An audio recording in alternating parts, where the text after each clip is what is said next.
From playing just 16 minutes as a freshman at a Division III college to then walking on at Baylor University and being an integral part of this 2019-2020 historic men's basketball season at Baylor, it's no doubt that Freddie Gillespie has one of the best stories in college basketball. Right now, I am thrilled to be joined by him. Freddie, it's great to have you. First off, how are you doing right now? I'm doing good. As well as everyone else is. It's weird still being in lockdown, but I'm staying busy and find things to do, and I'm still getting better. So I'm doing good. Since the Big 12 championship was canceled back on March 12th, you went back to Baylor's campus in Waco. You've been there ever since. How have you spent these last 7-8 weeks now? So a lot of it was spent, first trying to pick an agent, going through that process. That took a lot of time. And then also just staying in shape. We have some weights here that we grabbed. So my teammates been doing that. We've been conditioning, doing some Rocky style conditioning, and putting the car in neutral and pushing that around the parking lot. And then whenever we have a free time, a lot of Netflix, everybody else. What have you been watching on Netflix these days? I just finished up a show called Outer Banks. Actually, they actually just released it. It's actually pretty good. I kind of just clicked it, but it was actually pretty good.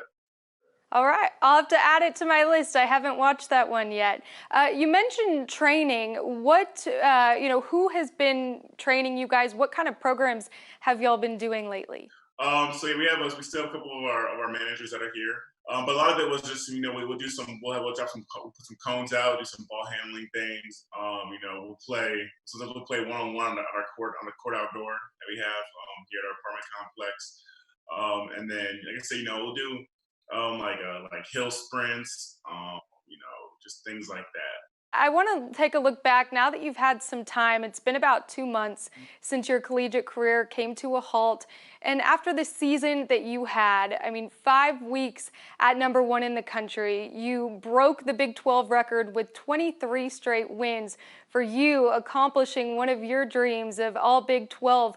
When you look back, what is it that you're most proud of that you accomplished at Baylor? One of the things I'm most proud of individually in my career at Baylor is getting a scholarship. That was still an individual accomplishment for me. But for this past season, I think for my individual accomplishment was getting the most improved player award. So I think that just shows testament to my work ethic and how hard I work. And then as a team, what I'm most proud of us for is that 23-game win streak. That was history-breaking, record-breaking. It was truly a team effort. So it took all of us to get there. You and your teammates in countless interviews have shared how much this past year's team was so player-driven. What created that type of culture for this group? That was player-driven? Player-driven. Yeah. Yes. Yeah. I think it was just, we just had guys that were mature, I think, that were high character, and they just understood the game. They just understood that, each other. We understood each other, we understood ourselves. But we just, we knew our role, so we could just interact better. We don't have, that kind of egos drive. Of course, everyone has their own ego, but it doesn't dictate you, and you understand the bigger picture. And everyone's on the same page. It just makes things easier. And it's your head coach, Scott Drew, that recruits those high character players. Looking back in what he's done in the past 17 years when he took over a program facing NCAA allegations to all of the incredible accomplishments that you all had this season, what is it, having played for him, that makes him so successful at what he does as a coach? Yeah, there's a couple things. I think first, he's always trying to, grow, like anybody else does. He's actually trying to grow and change. He doesn't, think, I found one way that works, I'm gonna stick with that now for the rest of my career. He's always trying to improve and get better, like players do. And even since I've been here, he's grown as a coach. As I've grown up, he's grown as a coach since my first day here until now that I'm leaving. That probably is what makes him so successful, is because one, as he tries to grow and improve and get better, his work ethic shows through. It trickles, and as he tries to be high character, it trickles down throughout the program.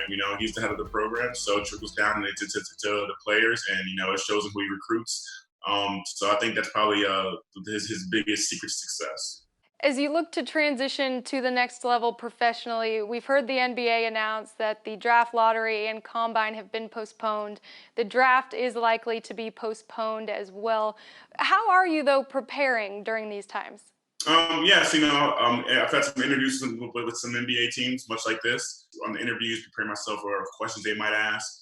But then also, just being, so I'm I'm the type of person that likes to adapt, prepare. I'm just going about business as if the NBA says today, or let's say they found a cure for the virus today, and they said all activities are resuming, I'd be ready. So that's how I'm approaching it. So I'm just studying my game, studying the NBA game, learning the NBA rules, things like that. In those interviews, what's the most unique or maybe the hardest question that they've asked you? Let's see. The most unique question was probably there was I won't say what team it was, but it was about six guys on no four guys on the call, and the question was on this call. There's okay, each of one of us. Or they said there's a former a cattle farmer, pig farmer, former rap agent, and what was the fourth one they said? And somebody went to high school with Jonah Hill. So they said, pick who was who. As they said, put all four of us on which one you think we are. That's hilarious. How'd you do? I think I went 0 for 4. So Well, so don't worry too much. well, I mean, you are a very bright individual, having been named the Scholar Athlete of the Year in the Big 12 for men's basketball. So don't let, hopefully that didn't hurt your ego too much there. But I mean, the success that you had in the classroom, I know that you're a poli-sci major, and after your basketball career ends, you have, big plans. What is it that you would most like to do after your basketball career is over? Yeah. So before I had a passion for basketball. I had a passion for history and world politics, geopolitics. So I probably want to work for the State Department, the U.S. State Department in some capacity. That'll probably be my dream job. And if that didn't work out, I probably want to work in finance somewhere. Maybe try invest in banking. I've always had interest in economics and so things like that. So those are probably the top two.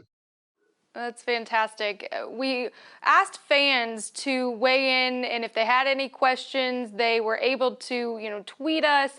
And we had a good fan question from Jules, and it fits into, speaking about your academics and your future. She wants to know, what is it about the Baylor program where the majority of men's basketball players opt to stay and graduate? That's a good question. Okay, yeah. So the biggest thing probably is I think Coach Drew wants guys to get their degrees.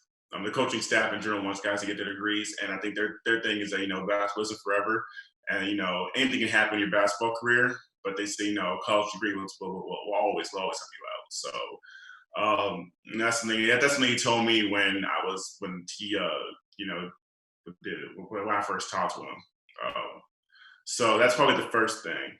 And the second thing is, I think that again, it's just for what I've seen recently, it's just some of the guys that he recruits, understand the value of a degree. Devontae Vandu, he'd always tell me, his mom was a teacher. He said so. He always told me that he had to get his degree because his mom was in education. She always impressed on him the value of having an education.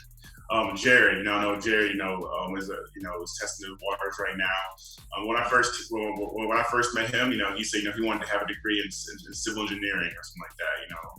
I think now he's in business, but he's like, because again, basketball doesn't last forever, so he understood the importance of a degree. So I think it's just the guys that he gets that just, that Coach Drew one tells you, basketball, having a degree can help you. It's important, but then also, he gets guys that the guys understand also that it's helpful and important.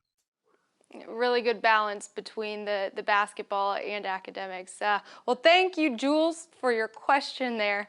I have one last one for you, Freddie. With your mom having been such a big part of your story and having shaped you and encouraged you to chase these dreams and reach these goals, with Mother's Day coming up on Sunday, although you're not with her in person, how are you going to celebrate her virtually? Yeah, so I'm knowing this shows, but right now one, I'm probably gonna, try and, hop on a Zoom call with her to just wish her happy Mother's Day. But because she means a lot to me.